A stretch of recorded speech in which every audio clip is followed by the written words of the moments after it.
The best way to evaluate the difference between EDF and priority inheritance schedulers is to examine a couple of use cases. And this is an exercise that real-time system developers should go through in any case. So suppose we have three real-time tasks. HDB is a high priority task that wants to write to the database. M is a medium priority task that doesn't work with the database at all. And LDB is a low priority task that also wants to write to the database. So in our scenario, LDB starts a transaction first. After that, M comes in and, having higher priority, preempts LDB. LDB still has exclusive access to the database even though it was preempted because this transaction is still active. In other words, it hasn't been committed or aborted yet.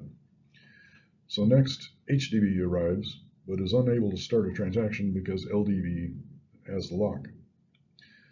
The highest priority thread, HDB, will have to wait until the lowest priority thread, LDB, completes its transaction, which in turn has to wait for M to yield. Consequently, by the time HDB gets the database, it doesn't have sufficient time to complete its transaction before its deadline. So we can see that on the slide here with the EDF. So LDB starts, then gets preempted by M. So LDB gets put in the waiting queue.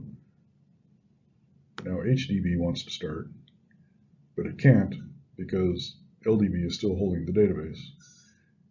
LDB won't get scheduled again until M completes, which is here.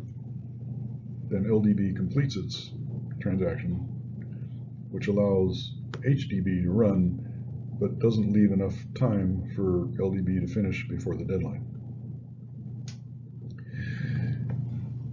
Now, on the other hand, with the priority inheritance transaction scheduler, the operating system will be able to raise LDB's priority up to HDB's priority at the moment when HDB arrives, thus allowing LDB to preempt M and allows LDB to complete its transaction and free the way for HDB, and both transactions are going to meet their deadlines.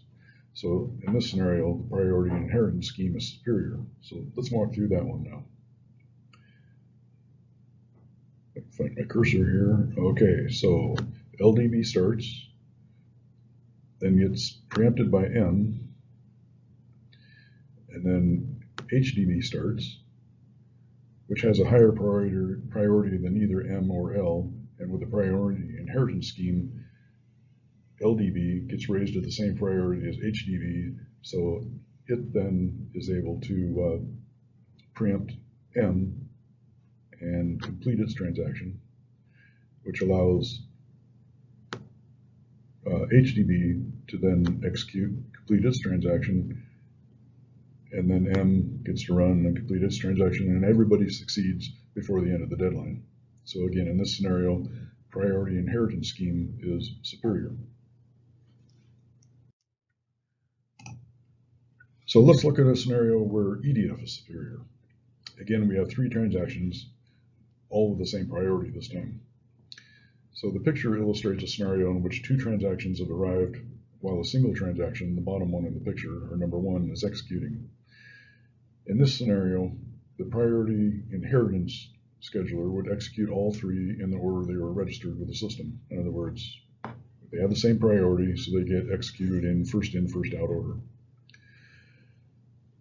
Yet it's possible that the deadline of the third transaction, the highest in the picture, and its deadline is shown as T1, is sooner than the deadline of the second transaction, shown as T2. But priority inheritance scheduler doesn't care. It's just going to execute things in, first out order. Consequently, the third transaction gets scheduled too late to complete before its deadline. So, let's see if we can draw this again here. So, number one gets executed. When it's done, number two stops waiting and gets executed. And then number three gets scheduled for execution, but doesn't have enough time left to complete before its deadline.